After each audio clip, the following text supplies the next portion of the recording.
Hi guys! Come shop with me because malapit na ang birthday ni Lucas kaya mamimili tayo at next week na nga. Hindi pa ako nakakapag-asikaso. So ang gagawin kasi namin, mag-celebrate kami sa school ni Lucas. Kaya ayan, bumili ako ng mga dadalhin sa school. Katulad nito. Cute! Birthday boy. Badge dito, ganyan. Diba?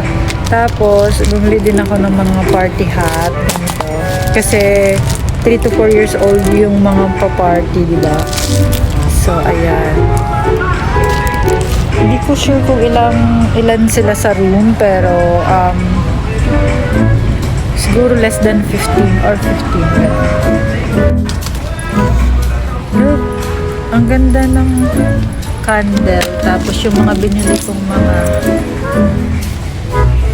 paper plate. Happy birthday, napkins! Ang cute! Farmer and this one.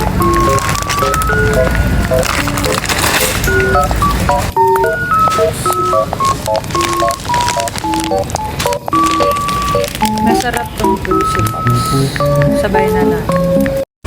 Hi guys! Nandito ako ngayon sa Walmart sa mga candies and chocolates kasi magbe-birthday na si Lucas, so kailangan ko ng mga chocolates and candies para sa kanyang gift bag.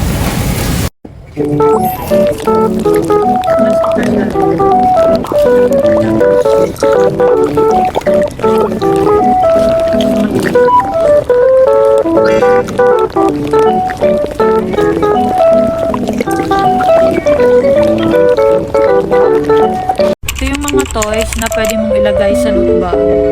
Ayan, nakasats na sila.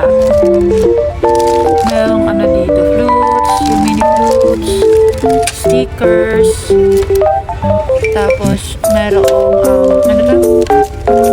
Bouncy balls, finger puppets, ayan, madami. Ano to? Noise body, may ganitong glow creatures, ang daming pagpipilian, rubber duckies, ayan, yan yung mga presyo nila, so pwede mo siyang ilagay sa scented bubbles, ayan.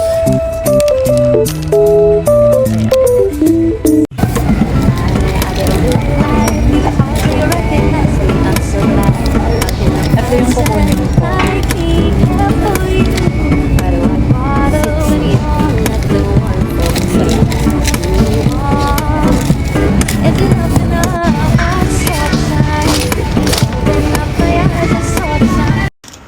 Hi guys! So for today, nalagyan ko na ng mga candies ang loot bag ni Lucas for his birthday. So ito yung mga candies nilagay natin. Tootsie Pops, Starburst, itong Nerds, Trolley, Laffy Taffy Nerds, Sweet Tarts, and Snickers, and also the Panda. So makikita nyo sa isang loot bag, ito yung tsura ng loot bag ni Lucas. Ang cute-cute niya.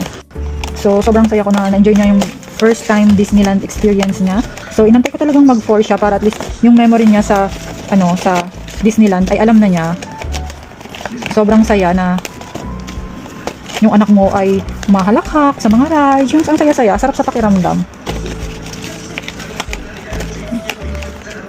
So this is the loot bag. Ay, labas pala to.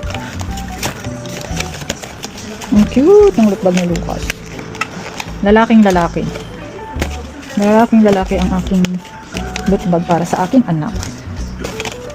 Bag for Lucas' classmate tomorrow. You have the two, that's not for you, baby. I give you, put it back. I give you more. That's for your friends and classmates in school, okay? You give that tomorrow, okay?